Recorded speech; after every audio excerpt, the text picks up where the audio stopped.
तो वो है हाफिज सईद। वो हाफिज सईद जो मुंबई हमले का गुनाहगार तो था ही, लेकिन आतंक को पनपाने, आतंकी हमलों को करने में उसका सरगना भी है। तो जिस हिसाब से हाफिज सईद को लेकर बड़ी खबर आ रही है, इस पर चर्चा के लिए मेरे साथ है मेरे सहयोगी अभिषेक कुंडेर। अभिषेक, जिस तरीके से मिसाइलें दागी गई, बताया जा रहा है कि आतंकियों के ठिकानों को नस्तनाबूद कर दिया गया, लेकिन सबसे ज्यादा फर्क किसी को पड़ा है तो वो है हाफिज सईद। हाफिज सईद को फर्क इसलिए पड़ा है शबनम, क्योंकि जिन 9 ठिकानों पर भारतीय सेना ने ये कार्रवाई किया उसमें से एक लॉन्च पैड है मुजफ्फराबाद।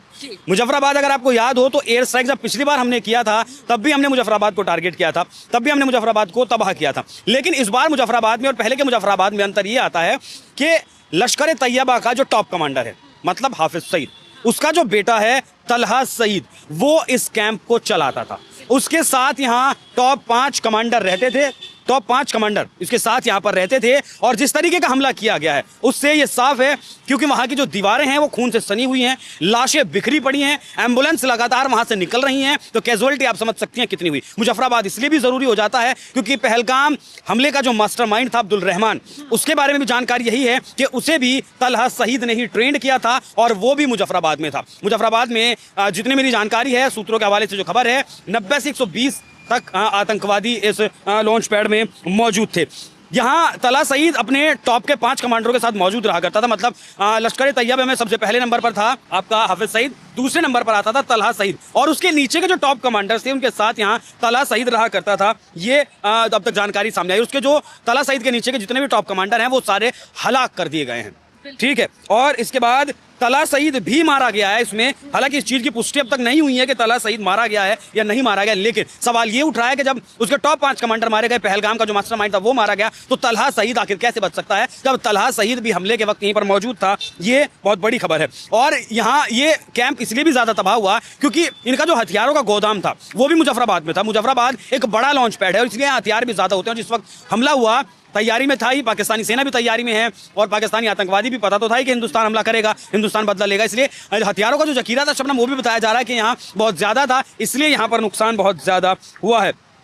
तलहा दूसरा सबसे बड़ा कमांडर मैंने आपको बताया, और जो इस संगठन की जो फाइनेंशियल चीज़ें चलती थी वो भी मुजफ्फराबाद से चलती थी, पीओके में था। और यहाँ जिस तरीके से आप ये पेड़ देख लीजिए, इसकी जो बाउंड्री की हुई है, इसी तरीके से इनका जो लॉन्च पैड था, इनका जो कैंप था, उसकी बाउंड्री बनाई हुई थी और पाकिस्तानी सेना उसे सुरक्षा दिया करती थी। जिस तरीके से हाफिज सईद को लगभग 5 लेयर में फिलहाल सुरक्षा दे रही है पाकिस्तान की आर्मी, वो भी उसे तलहा सईद को भी वैसी दे रही थी। इसके कैंप में 18 से 25 साल के नौजवान जो लड़के थे वो ज्यादा मिलेंगे, वो ज्यादा भर्ती किया करता था क्योंकि उन्हें बरगलाना आसान होता था। थोड़े बहुत पैसों का लालच दिया और फिदाइन बना दिया, हिंदुस्तान के लिए हमला करने के लिए भेज दिया। तो फिलहाल सूत्रों के हवाले से खबर है तलहा सईद के नीचे के टॉप 5 कमांडर मारे गए हैं और उम्मीद ऐसी है कि तलहा सईद भी मारा गया है। लश्कर में अगर कोई बचा है तो वो बचा है सिर्फ हाफिज सईद। उसका भी नंबर कब आए कब नहीं, क्योंकि ये तो बस ट्रेलर था, असली पिक्चर तो अभी बाकी है। बिल्कुल, तो ये बड़ी खबर इस वक्त सामने आ रही है। जो पहलगाम आतंकी हमले का बदला लिया गया मिसाइल दागकर पाकिस्तान पर, उसमें हाफिज सईद को बड़ा नुकसान हुआ है। सूत्रों के हवाले से खबर यही है कि हाफिज सईद का बेटा भी तबाह हो गया है, लेकिन अभी इस खबर की पुष्टि नहीं की जा रही है। लेकिन जिस तरीके से पाकिस्तान में मातम पसरा हुआ है, आतंकी जो हैं वो बंकर में घुस गए हैं, क्योंकि उन्हें अब डर है कि भारत की तरफ से अगला कदम किसी और ठिकाने पर ना उठाया जाए, मिसाइलें दागकर आतंकियों के बाकी ठिकानों को और निशाना ना बनाया जाए। इसको लेकर खौफ पैदा हो गया है। ना सिर्फ पाकिस्तान की जनता डर रही है, बल्कि बाकायदा मस्जिदों से ऐलान किए जा रहे हैं